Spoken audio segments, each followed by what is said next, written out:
Talk about effed around and found out. A Mississippi police officer was found passed out in his patrol car with a meth pipe in his hand.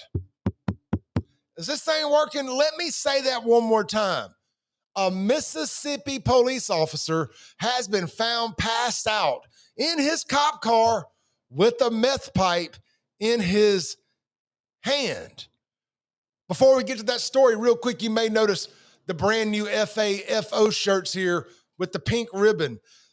Everybody who buys one of these shirts, for each shirt purchased, I'm donating $10 to the Mississippi chapter of the American Cancer Society's Stride to End Breast Cancer Real Men Wear Pink fundraising campaign that's going on right now here in October, as October is Breast Cancer Awareness Month. We've been pre-selling these shirts. I just picked them up from the print shop today about an hour ago.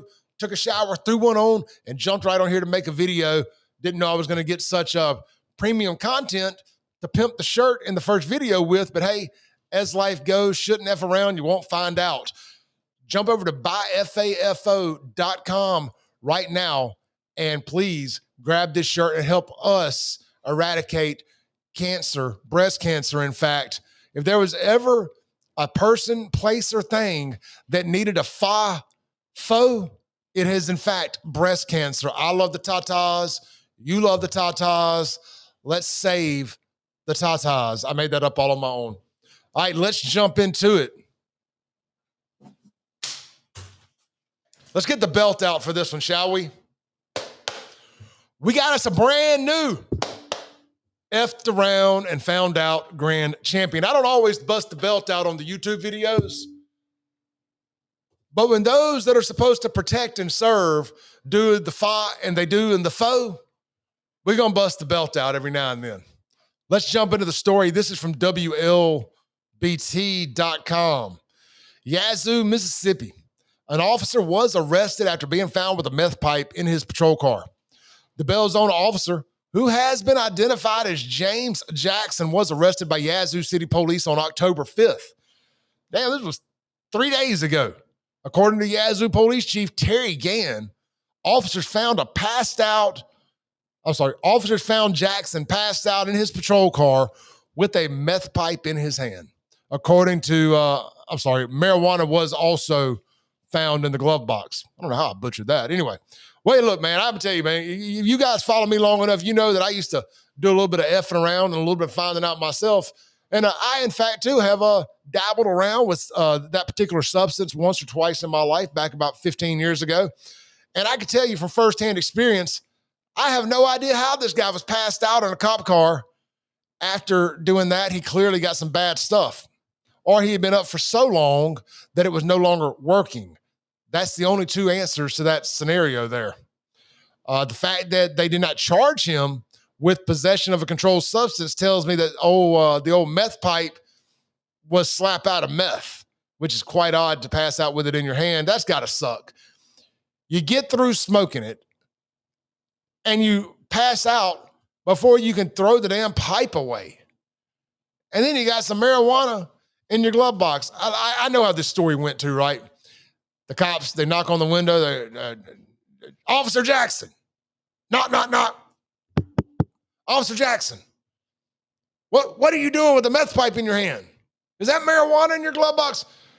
Man, this is evidence. You know that some version of that story right there came up. Officers, this is evidence.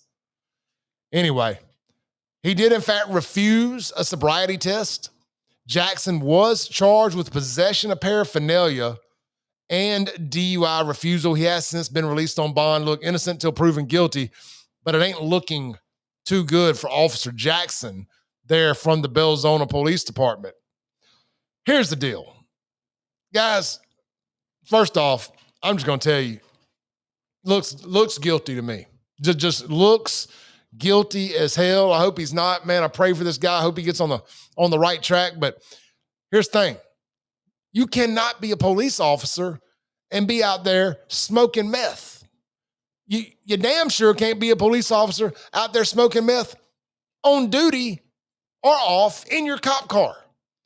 A couple years ago, a couple of Jackson, Mississippi police officers decided to drive their ass across that Pearl River over to Camp Crystal Lake.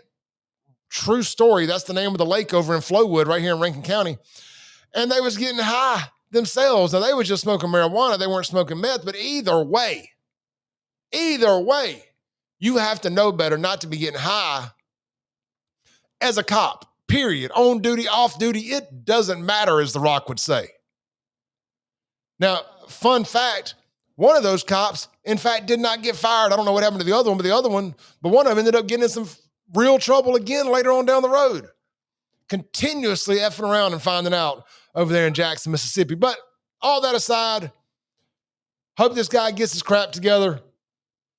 But if y'all thought I wasn't going to make a video with a headline like that out there floating around, you in fact have not been following this channel for long enough.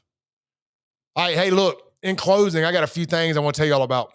A, please go buy this shirt right now. I'll be out at Burgers Blues Barbecue in downtown Brandon tomorrow night with them in hand, in person, as I'm a judge for the Cordless Corner Unplugged open mic event. It's the finals of that competition. We'll have the folks out there from the Mississippi chapter of the American Cancer Society and several of the Real Men Wear Pink ambassadors will be there in person. Come out, meet those guys, buy a shirt. I'm donating $10 from every shirt to those guys. And don't forget Friday night. If you've ever been down to the Floribama, the legendary nightclub down there on the Alabama-Florida border, then you know who Big Earl and the Sexual Biscuits are. That's right, the house band from the Floribama are bringing up their final tour outside the state of Alabama, right here to Ridgeland, Mississippi at Shuckers on the Reservoir. Special guest is Jacktown's very own Bubba Wingfield Experience.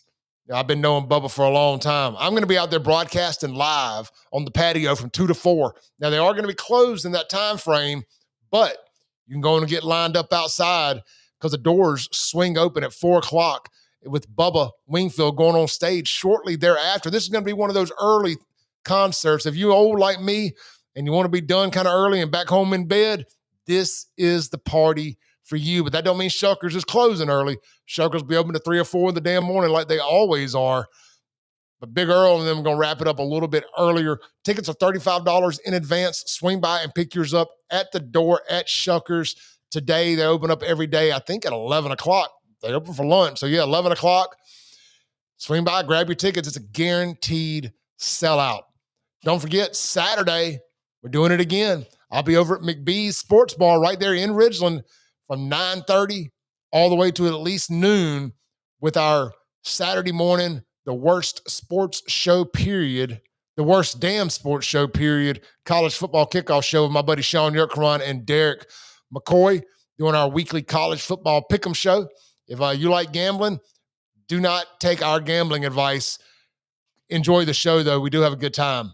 And then we're leaving from there, and we're going over to the City of Pearl for their annual Oktoberfest beer festival and gumbo festival. Check this out real quick, guys, and I'm going to let y'all on out of here.